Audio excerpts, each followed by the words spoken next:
우리 교회 다니다 보면 외워야 되는 것들이 좀 있습니다. 사실 사람이 뭘 외운다라고 할 때 외우는 거 좋아하는 사람은 별로 없죠.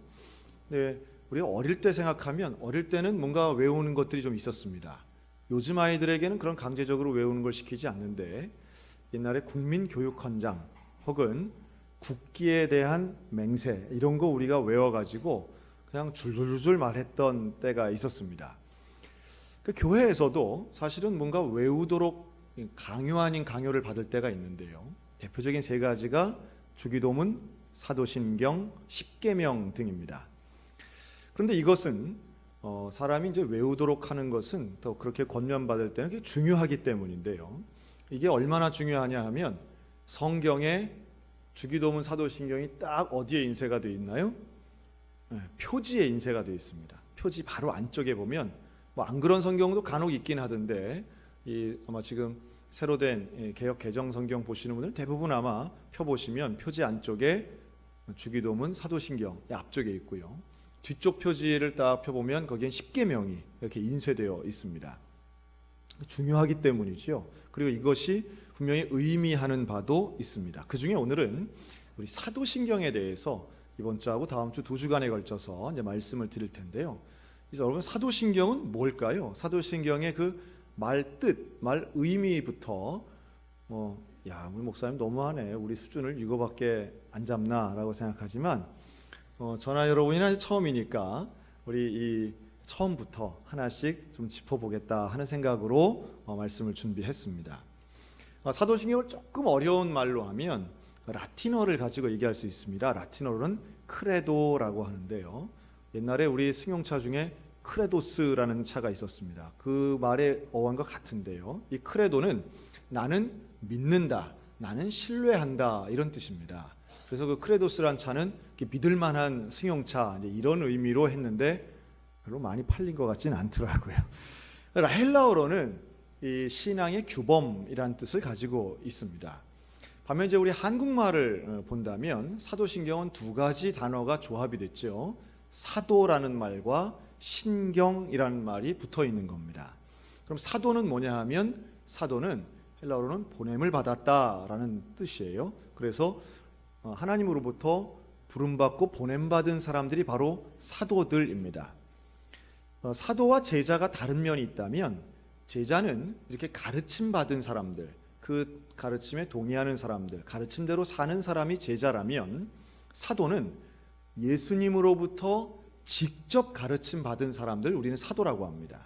성경에 보면 예수님으로부터 직접 가르침 받은 몇 명의 사도가 나오지? 12명의 제자, 그들을 우리는 사도라고 얘기합니다. 12제자, 12사도, 그리고 여기에 한 명 더 추가한다면 스스로 하나님으로부터 부름받은 바울 사도가 있지요. 그래서 사도 바울이라는 말로 우리는 그를 별명으로 부르기도 합니다. 가룟 유다를 제외해도 어쨌든 12명이 정족수의 이제 사도가 되는 것이고요. 나중에 한 명을 더 마띠아를 뽑아서 사도의 인원에 포함시키게 됩니다. 그런데 이 사도라는 말은 그렇기 때문에 보냄받은 사람, 조금 폭넓게 얘기하면 그리스도의 모든 제자라고 할 수 있겠죠.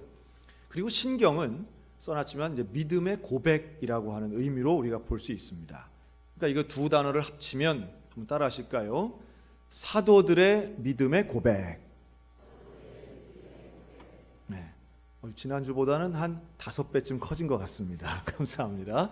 사도들의 믿음의 고백, 즉 사도들의 전통과 가르침을 받은 제자들의 믿음의 고백이라고 할 수 있습니다. 그런데 여기에서 질문 하나, 전 어릴 때 그런 생각을 했어요. 사도신경은 성경 어디에 있을까? 했는데 사도신경은 성경에 나오나요? 안 나오나요? 안 나옵니다. 성경이 없습니다. 성경이 없고 특별히 우리가 새로운 사도신경을 우리가 지금 고백하는데요. 나는 전능하신 아버지 하나님 이렇게 시작하는 사도신경은 성경에 없습니다. 주기도문은 성경에 있지만 사도신경은 성경 어디에도 찾을 수 없습니다. 하지만 그 내용 자체는 표현이나 내용 자체는 다 성경에서 온 것이지요. 그리고 오늘 읽은 마태복음 16장에 나오는 말씀에는 최초의 사도의 신앙 고백이 담겨져 있습니다. 그러니까 제자들이 신이 나서 말합니다. 아이고 예수님 사람들이요, 예수님에 대해서 어떤 사람은 세례 요한이라고도 하고 어떤 사람은 예레미야라고도 하고 어떤 사람은 세상의 구약의 선지자 엘리야라고도 합니다. 사실 엘리야나 예레미야는 대단한 사람들입니다. 이들 같다, 이들 비슷하다, 이런 분들 같다라는 말은 어떤 의미에서는 당시의 사람들로는 들을 수 있는 최고의 칭찬 중에 하나였던 거예요. 그런데 예수님이 그러는 거죠. 사람들이 나를 누구라고 하느냐라고 하는 질문에 제자들이 그렇게 답했는데 예수님이 다시 묻습니다. 너희는 나를 누구라 하느냐? 너희는 나를 누구라 하느냐? 여러분, 이 질문이 오늘 우리 모두 가운데 주님이 하시는 줄로 믿으시기 바랍니다. 과연 너는 나를 누구라 하느냐? 예수님 물으시는 거예요. 너에게 나는 누구냐? 너에게 나는 어떤 존재냐? 이제 다음 주가 되면 담임 목사 취임 예배를 드립니다. 그런데 담임 목사 취임 예배 때는 어떤 순서가 있냐면 이 김선일 목사가 어떤 사람인가라는 것을 이렇게 소개하는 시간이 있습니다. 저는 그런 거 보면 그때가 되면 그런 걸 이렇게 어디다가 뭐 원고를 보낸다든지 어디 집회에 간다든지 할 때 저에 대해서 소개를 해달라는 부탁을 받을 때가 있어요.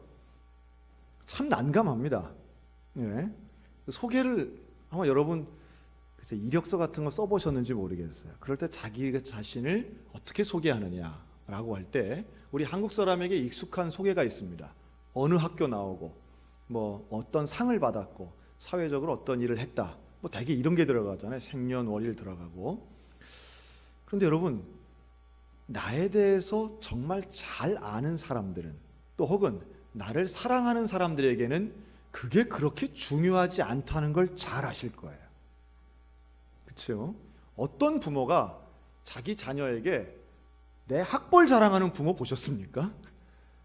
어떤 부모가 사랑하는 사이에서는요, 참 아이러니하게도 객관적인 양력이나 소위 말한 스펙이라고 하는 거죠. 그게 그렇게 중요하지가 않습니다. 누구에게 중요하냐 하면 잘 모르는 사람에겐 그게 중요해요. 나를 전혀 모르고 나하고 친밀하지 않은 사람들에게는 그게 중요할 수 있어요. 하지만 정말로 나를 사랑하고 나를 신뢰하고 나를 지지하는 사람에게는 객관적인 게 중요하지 않아요. 그것보다는 관계가 훨씬 더 중요한 것이지요. 자, 예수님이 질문합니다. 너희는 나를 누구라 하느냐? 그때 베드로가 가장 위대한 고백을 합니다. 주는 그리스도시요 살아계신 하나님의 아들이십니다. 할렐루야. 이게 최초의 사도신경의 시작이라고 봅니다. 예수님이 똑같이 질문합니다. 너희는 나를 누구라 하느냐? 이때 우리가 고백하기 위해서 온 교회가 고민하고 연구하고 만들어낸 것이 바로 사도신경이라는 거예요. 왜냐하면 그 고백이 이 사람의 고백, 저 사람의 고백, 예수님에 대해 말하는데 개인적인 체험은 다를지언정 예수님이 어떤 분이시라고 하는 것에 대해서는 교회가 똑같이 고백해야 될 필요성이 있었기 때문에 그렇습니다. 그래서 사도신경은 어떻게 만들어졌느냐 하면 물론 처음 고백은 사도들이 시작했습니다. 그런데 시간이 지나요. 시간이 지나면서 사도의 시대를 지나고 이 사도들로부터 배운 사람들, 예수님을 직접 만난 건 아니지만 사도들로부터 배운 사람들의 시대를 우리는 속사도 시대라고 얘기합니다. 그리고 이들이 퍼져서 정말 많은 곳에 교회를 세우고 그 교회를 통해서 말씀이 가르치는 당시에 가르쳤던 사람들을 우리는 교부라고 합니다. 그래서 교부 시대가 또 진행이 되죠. 조금 이 단어들은 어색할지 모르겠지만 이것이 초기 기독교사에 존재했던 시대들입니다. 그리고 700년 가까운 시간 동안 교회들은 모여서 회의를 하고 연구를 해서 이 사도신경에 오늘 우리가 고백하고 있는 사도신경을 만들어내게 되죠. 그러니까 누가 한 사람이 만들었다 이게 아닙니다. 하루아침에 만들어졌다도 아닙니다. 수백 년간의 수많은 신앙의 사람들이 이것 때문에 순교당하고 예수 그리스도를 믿는다는 것 때문에 고난당했던 이 사도들의 또 교부들의 또 많은 신도들의 아픔과 역사가 쌓여져서 만들어진 것이 바로 사도신경이에요. 325년 니케아 회의, 431년 에베소 회의, 451년 칼케톤 회의, 뭐 수많은 회의를 통해서 한 문장을 만들어내는데 얼마나 긴 시간들이 걸렸는지 몰라요. 서로 간에 아주 고성이 오가기도 하고요. 이건 넣어야 된다, 이건 빼야 된다 하면서 만들어진 것이 사도신경입니다. 그럼 여러분, 사도신경 할 때 우리 진지하게 해야 됩니까? 빨리빨리 해야 됩니까? 우리가 외우는 그 주기도문을 우리 외울 때 너무 생각 없이 외우면 주기도문이 주문이 됩니다. 중얼중얼한 주문이 돼버려요. 반면 사도신경은 정말 신경 써서 우리 고백해야 됩니다.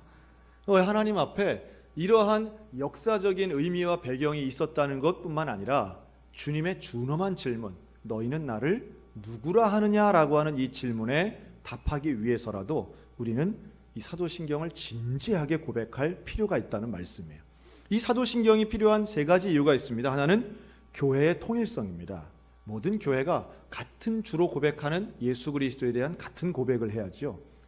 그래서 조금 세밀하게 들어가 보면 지금 존재하는 여러 이단 교회들이 있습니다. 제7일 안식교라든가 하나님의 교회라든가 이런 이단들은요, 이 사도신경들을 대부분 고백하지 않습니다. 그들이 거부하는 이유 중에 제일 큰 것은 성경에 있지 않다는 것과 카톨릭과 비슷하다는 이유로 이들은 거부하고 있습니다. 하지만 우리는 2000년 가까운 세월 동안 우리의 모든 개신 정통 교회들은 이 사도신경을 고백함으로 교회의 통일성을 이루어가고 있어요. 두 번째는 이단을 방지하는 겁니다. 그러니까 거짓된 자들이 교회 안에 들어와서 회방하지 못하도록 이들의 입을 통해 정확한 고백을 하도록 검증하는 것이 바로 사도신경의 중요한 필요성이었습니다. 그 유명한 얘기가 있죠. 부산에 있는 큰 교회에서 신천지는 나가라 라고 할 때 수백 명이 일어나서 나갔다고 하지 않습니까? 근데 신천지가 들어와서 활개를 칠 때도 바로 이 사도신경을 가지고 진지한 사도신경의 고백을 통해 검증하는 과정도 있었다는 거예요. 왜냐하면 신천지나 대부분들이 교주를 섬기잖아요. 그러니까 그들의 입에서 교주를 거부하고 예수 그리스도만이 우리의 구주이심을 고백하도록 하는 것, 사람이 양심이 있기 때문에 이러한 이단들을 감별하는 가장 중요한 기능도 이 사도신경이 감당한 역사가 있다는 말씀이에요. 자, 세 번째는 신앙의 생활을 위해서 사도신경이 중요합니다. 특별히 가정 안에서 자녀들에게 신앙을 전수할 때에 신앙교육의 중요한 수단 중에 하나가 사도신경을 함께 고백하는 일이었습니다. 여러분, 집에서 우리 자녀들하고 기도할 때에 이게 쉽지 않은 분들이 계실 거예요. 자녀들과 대화하는 것도 쉽지 않은데 자녀들을 위해서 기도하고 축복하고, 참 신기하죠. 남들 앞에서는 남들한테는 칭찬도 잘하고 남들한테는 친절하게 대하는 사람이 유독 자기 아들한테는 불친절한 분들이 있습니다. 유독 자기 딸한테는 그게 거친 말 하시는 분들이 있어요. 반대도 존재합니다. 남들한테는 그렇게 착한 사람인데 그냥 아버지 엄마 앞에서는 그냥 퉁명스럽게 하시는 그런 사가지가 없는 분들도 있습니다. 하지만 가정 안에서의 신앙의 정립에 참 중요한 부분은 가정 예배, 신앙 전수, 또 기도 생활임을 부정할 수 없어요. 가정 예배가 얼마나 중요한지 모릅니다. 저는 앞으로 가정 예배를 계속해서 강조할 거예요. 왜냐하면 이 시대에 우리 신앙을 전수하고 교회가 살아남고 또 가정이 믿음의 가정으로 남는 데는 지금 가정 예배가 제일 가족 온전하고 제일 중요한 방안이기 때문에 그렇습니다. 하지만 또 하나는 가족 안에서 기도하는 거예요. 같은 고백을 하는 거예요. 무슨 같은 학교 나오고 같은 음식 좋아하고 이런 거는 문화일 뿐입니다. 그것보다는 우리가 한 신앙 안에서 같은 고백을 하는 것이 중요한데, 가정 안에서도 사도신경을 통하여 가족이 하나 되고 영적으로 하나 되는 놀라운 역사가 일어날 수 있는 것을 믿으시기 바랍니다. 그것을 위해서 사도신경을 만든 거예요. 그렇다면 이 사도신경의 내용을 한번 볼까요? 우리는 과연 이 믿음의 고백을 통해서 무엇을 믿는가라고 하는 겁니다. 사도신경의 그 내용을 한번 이렇게 성경을 겉페이지를 딱 안에 사도신경을 펴고 우리 함께 하나씩 짚어보겠습니다. 첫째로는 우리가 이 사도신경을 통해서 고백하는 것은, 자, 한번 따라해 주세요. 하나님을 믿습니다. 자, 우리는 누가 뭐래도 하나님을 믿는 사람들입니다. 우리 여호와 하나님을 믿는데 사도신경 첫 줄에 나오는 거예요. 자, 다 같이 읽습니다. 시작. 나는 전능하신 아버지 하나님 천지의 창조주를 믿습니다. 우리가 뭘 믿는다고요? 하나님을 믿는데 그 하나님은 어떤 하나님이시냐면 전능하신 하나님, 아버지 되신 하나님, 천지의 창조주이신 하나님을 믿습니다 라는 거예요. 할렐루야. 우리 하나님에 대한 믿음의 고백이 명확해야 됩니다. 명확하지요. 그러니까 전능하시다라고 하는 것, 이건 모든 일을 하실 수 있다는 뜻이지요. 그런데 이 전능에는 능력과 자격이 포함이 되어 있습니다. 하나님은 모든 것을 이루시고 모든 것을 행하실 능력도 있고 자격도 있으신 분이십니다. 그래서 선과 악은 하나님이 분별하시는 거예요. 선과 악은 하나님이 정하시는 거예요. 불가능이 없으실 뿐만 아니라 모든 것을 판단하시는 능력과 자격도 하나님께만 있는 겁니다. 또 창조주이신 하나님, 세상을 처음부터 시작하시고 모든 것을 소유하시는 분이 바로 이 여호와 하나님이시라는 거고요. 또 이 사도신경이 놀라운 것은 구약에서는 쓰지 않는 표현입니다. 하나님을 뭐라고요? 아버지라고 말합니다. 하나님을 아버지라고 하는 이 표현이 우리는 유대교와 구분되는 거예요. 하나님은 우리의 아버지가 되시는 거예요. 그럼 우리는 뭡니까? 하나님의 자녀가 된다라고 하는 거죠. 얼마나 위대한 고백이고 은혜인지 모릅니다. 나를 자녀 삼아 주시고 나를 위해 천지 창조해 주시고 또 나를 위해 전능하신 능력을 베풀어 주신 그 하나님을 믿으시기 바랍니다. 그 하나님 믿는 거예요. 그리고 이 믿음의 고백이 반복적으로 이루어져야 됩니다. 그러니까 우리가 믿는 것과 말하는 것, 이 고백이라고 하죠. 이게 일치되셔야 됩니다. 고백은 하는데 실제로는 안 믿고 있다면 이거만큼 비극이 없습니다. 하나님의 교회에 나와서 기도도 하는데 실제로 내 마음에는 하나님의 전능을 의심한다든가 아버지 되신 하나님을 별로 믿어지지 않는다든가 이것은 정말 큰 슬픈 일이에요. 여러분, 고백하는 것이 믿어지시기를 주님의 이름으로 축원합니다. 자, 두 번째, 한 번만 더 따라해 주세요. 우리는 뭘 믿느냐? 예수님을 믿습니다. 자, 오늘 설교는 예수님을 믿습니다까지 할 겁니다. 사도신경 오늘 다 하지 않고요. 그런데 예수님을 믿는데 예수님은 어떤 분이시냐? 사도신경의 절반이 예수님 믿습니다의 이야기예요. 자, 두 번째 줄부터 우리 밑에서부터 세 번째 줄까지 같이 읽겠습니다. 예수님을 어떤 예수님을 믿느냐? 나는 그의 시작. 나는 그의 유일하신 아들 우리 주 예수 그리스도를 믿습니다. 그는 성령으로 잉태되어 동정녀 마리아에게서 나시고 본디오 빌라도에게 고난을 받아 십자가에 못 박혀 죽으시고 장사된 지 사흘 만에 죽은 자 가운데서 다시 살아나셨으며 하늘에 오르시어 전능하신 아버지 하나님 우편에 앉아 계시다가 거기로부터 살아있는 자와 죽은 자를 심판하러 오십니다. 아멘. 여러분, 이거 믿으십니까? 예수님이 어떻다고요? 하나님의 유일하신 아들이랍니다. 여러분, 이거 믿으시기 바랍니다. 성령으로 잉태되어서 죄 없이 이 땅에 태어나신 분이랍니다. 할렐루야. 누구 때문에 태어나신 거예요? 나 때문에. 저는요, 초등학교 6학년 때부터 교회를 나왔습니다. 처음에 교회를 다닌 이유는 제 동생의 친구가 전도했어요. 기가 막히죠?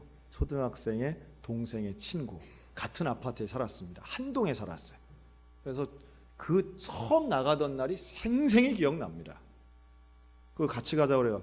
그래가지고 지금 생각해보면 조금 좀 그런 것 같아요. 내 친구도 아니고 내 동생 친구가 가자고 그래가지고 동생이 혼자 가기 뭐하니까 형 같이 가자고 그래서 그래 하고선 제가 따라간 거예요. 그래서 걔네 집에 가가지고 그것도 전도하는 그 녀석이 우리 집에 와서 우리를 모셔간 게 아니라 우리가 걔네 집에 가가지고 걔 옷 입을 때까지 기다리고 있었다니까요. 그 참 생각해보면 우리같이 전도하기 쉬웠던 밭이 있었을까? 내가 너무 쉽게 간 거 아닌가 하는 생각도 듭니다. 그런데 처음 갔는데 딱 우리 초등부 예배죠. 초등부 예배에 그 우리 전도사님이 설교를 하시는데, 야, 목소리가 하나님은 살아계셔. 하나님은 역사. 전 사람의 소리가 그렇게 이렇게 허스키한지 처음 들었어요. 그 나중에 알고 보니까 그분이 지금 서울 영동중앙교회 양정규 목사님이죠. 지금도 우리 성결교단의 아주 어른으로 현재 목회하고 계십니다. 근데 그때 그 목사님 전도사님 때였어요. 설교를 하시고 하는데 설교가 귀에 들려요, 안 들려요? 하나도 안 들려요. 재미가 하나도 없더라고요. 교회가 하나도 재미도 없고, 그런데도 교회를 빠지지 않고 출석을 했습니다. 그런데 재미있는 것은요, 성경을 배우고 설교를 들으면서 하나님이 세상을 창조하셨다는 것은 너무 쉽게 믿어지더라고요. 너무 쉽게 믿어지더라고요. 어린 나이지만 과학책을 보더라도 무슨 뭐 완화 과학동화 이런 거 있잖아요. 그런 거 보면 뭐 우주가 뭐 폭발을 해가지고 가스가 모여가지고 그게 무슨 뭐 세포가 돼가지고 그 세포가 박테리아가 돼서 그 뭐 바다 생물이 되고 양서류가 포유류 되고 포유류가 그래갖고 뭐 원숭이가 사람 됐다, 이런 얘기는 어린 제가 봐도 소리가 나더라고요. 무슨 폭발을 해서 사람이 된다? 여러분 그거 믿어지십니까? 저는 과학도요, 그런 생명의 시초나 지구의 탄생에 대해서는 믿음의 문제라고 저는 봅니다. 그건 믿음이에요. 말은 과학이라고 얘기하지만 사실은 믿음의 문제예요. 과학을 믿느냐 성경을 믿느냐입니다. 창조론 진화론의 이야기를 해도요, 그것도 사실은 과학이냐 종교냐가 아니에요. 사실은 무엇을 더 믿느냐의 차이입니다. 우주의 먼지 덩어리가 폭발을 해가지고 그게 사람이 됐다는 걸 믿는 게 과학이라고 사람들은 믿는 거고요. 그러나 성경에 나오는 하나님이 세상을 창조하셨다는 걸 믿는 것을 믿는 게 저와 여러분인 줄로 믿습니다. 오히려 저는 그거 믿기는 너무 쉬웠어요. 하나님이 세상을 창조하셨다? 그렇지. 그럴 사람이 얼마나 특별해. 세상이 얼마나 오묘해. 그렇지. 세상은 하나님 창조하신 거야. 그런데요, 뭐가 믿기 어려웠느냐 하면 예수님이 나의 죄를 담당하시고 십자가에 달려 돌아가셨고 그걸 믿으면 구원받는다는 것이 참 믿기 어렵더라고요. 그게 참 믿어지지 않더라고요. 예수님이 역사적으로 계셨다는 건 인정할 수 있는데 그분이 십자가에 달리신 거하고 나하고 무슨 상관이야? 그게 어떻게 나의 죄를 구원하실 수 있겠어? 그게 안 믿어지더라고요. 그런데 교회는 열심히 다니니까 참 아이러니하죠. 믿고는 싶더라고요. 믿고는 싶은데 믿어지지 않더라고요.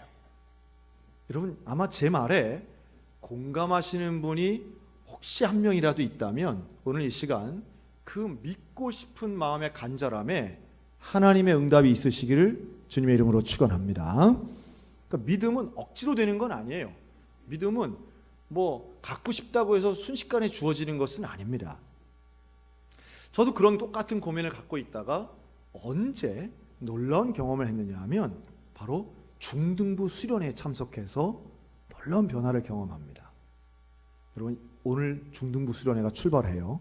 오늘 중등부 수련회 가고 내일 모레까지 2박 3일 오응산 수련회에서 하는데 여러분 중등부 수련회에 역사가 일어나는 줄로 믿고 기도해 주시길 바랍니다. 그 중등부 수련회가 아니었다면 오늘 저는 여기에 없어요. 오늘 제가 여기에 없어요. 그 중등부 수련회에 가서 뭐 옛날 수련회가 다 그렇잖아요. 기도원 같은 데 가고 그때 홍천 참 많이 왔던 것 같아요. 홍천에 있는 수양관들 이런 데 와서 기도하고 뭐 다른 프로그램이 뭐 있겠습니까? 낮에는 수영하고 수박 먹고 저녁에는 찬양하고 기도하고 그러는 가운데에 정말 믿고 싶은 사람들 목사님이 기도해 주시고 말씀을 듣고 찬양하는 가운데에 이게 믿어지더라고요. 예수님이 나를 위해 십자가에 달려 돌아가시고 나를 위해 부활하시고 나를 위해 이 땅에 다시 오신다는 그 말씀이 믿어지는 기적의 체험을 한 줄로 믿습니다. 아마 여기 계신 분들도 비슷한 어느 순간인가 부흥회든지 아니면 주일 예배든지 여러분 가능하면 주일 오전 예배에 그것이 믿어지는 것, 여러분 그 교회가 좋은 교회입니다. 그 교회가 정말 생명력 있는 교회입니다. 어떤 특별한 집회나 특별한 기회에서만 예수님 믿어지는 것이 아니라 말씀을 들을 때에 또 정말 믿고 싶어하는 간절한 심령이 있을 때에 찾아와 주시는 성령의 은혜가 임하여 예수 그리스도의 십자가의 은혜, 여러분 이게 믿어지는 놀라운 기적이 일어났으면 좋겠어요. 그런데 저는 수련회 때 그걸 경험했어요. 중등부 수련회 때 그걸 경험했습니다. 그리고 지금 이날까지 단 한 번도 그것을 의심하지 않았습니다. 생각해보면 너무 신기한 거예요. 그게 어떻게 믿어지나? 믿고 싶을 때 안 믿어지다가 수련회라고 하는, 물론 그게 믿고 싶었던 과정이 있었으니까 하나님이 은혜 주셨다고 믿지만, 그 믿어지던 그 순간은 지금도 잊을 수가 없어요. 얼마나 감격적이었는지, 얼마나 놀라운 순간이었는지. 그리고 이제 회개를 해야 되잖아요. 예수 믿으면 우리가 회개의 기도를 하잖아요. 여러분, 중학생이 뭘 회개합니까?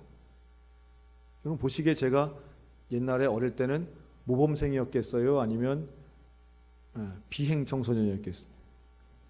모범생. 감사합니다. 고맙습니다. 저는 뭐 그렇게 크게 문제 일으키는 뭐 그런 스타일의 학생이 아니었습니다.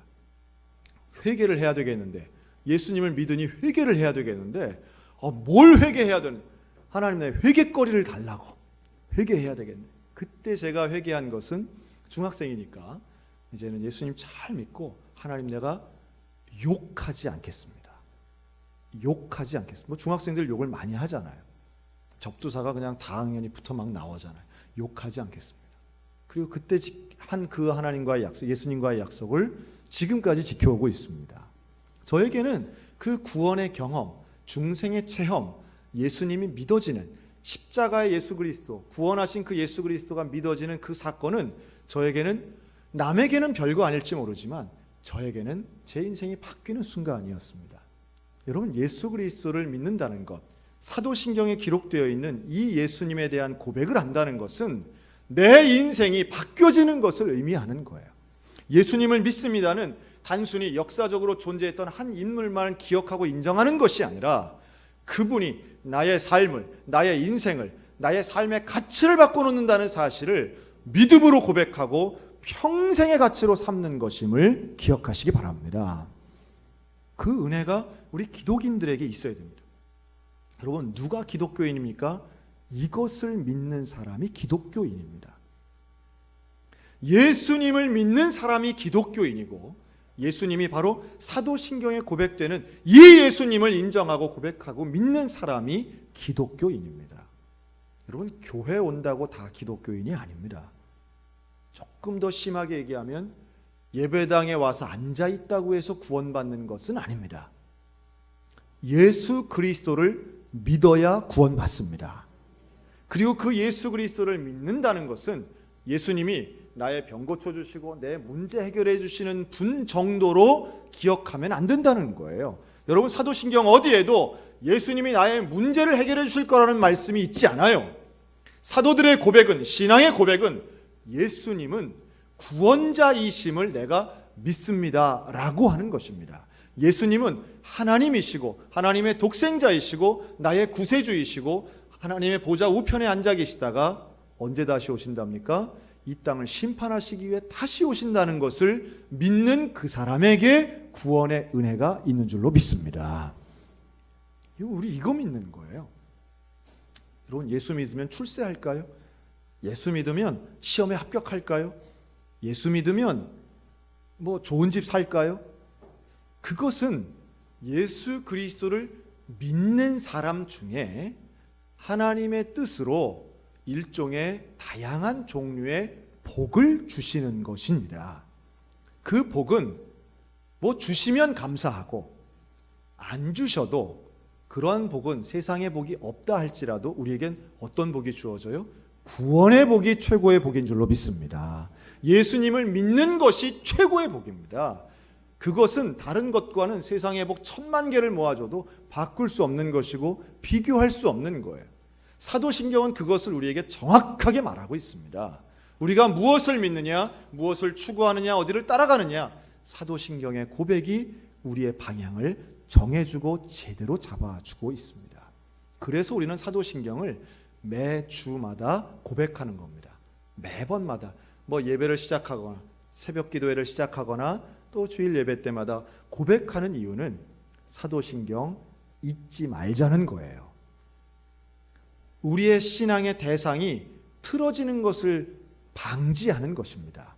자꾸 자꾸 세상 쪽으로 틀어가고 자꾸 다른 쪽으로 틀려지고 나의 관심이 변질되어 가는 것을 막기 위해서 우리는 사도신경을 반복해서 고백하고, 고백할 때마다 신경 쓰셔야 되는 거예요. 고백할 때마다 나의 신앙을 점검하셔야 됩니다. 나는 정말 하나님의 전능하심을 믿고 있는가? 나는 이 땅에 다시 오실 그 예수님을 믿고 있는가? 옛날엔 분명히 믿었는데 지금도 믿고 있는가? 설마 하니 은행에 있는 잔고만큼도 안 믿고 있는가? 오히려 우리는 부동산 믿고 연금 믿고 다른 거 믿고 있지 않는가? 보험 믿고 있지 않는가? 우리가 믿어야 될 것은 하나님을 믿는 것이고 예수님을 믿는 것입니다. 그 예수 그리스도를 믿는 믿음의 고백, 그것이 사도신경입니다. 그리고 그 밑에 보면 우리는 성령님을 믿고 거룩한 공교회를 믿고 성도의 교제를 믿고 죄를 용서받는 것을 믿고 몸의 부활 영생을 믿는다고 고백하지요. 이거 다음 주에 할 겁니다. 그런데 사도신경의 중심에 있는 믿음의 대상, 믿음에 우리는 무엇을 믿는가라고 할 때 바로 이것이 교회를 이루는 거지요. 그러니까 주님이 베드로에게도 말씀하셨습니다. 바요나 시몬아, 내가 복이 있도다. 이제 내가 너는 베드로라고 부르겠다, 반석이라 부르겠다, 그리고 내 위에 교회를 세우겠다 말씀합니다. 여러분, 교회는 사도신경 위에 세워져 있는 겁니다. 믿음의 고백 위에 교회가 세워지는 것입니다. 우리 소양교회가 든든히 온전히 서가기 위해서는 사람의 숫자가 늘어나가는 것 이전에 이 신앙의 고백, 사도신경이 우리에게 든든히 서 있을 때 교회가 지어지고 세워지고 일어나고 발전되고 성장할 줄로 믿습니다. 우리 가운데 사도신경을 온전하게 진지하게 고백함으로 하나님의 온전한 백성들 다 되시기를 주님의 이름으로 축원합니다.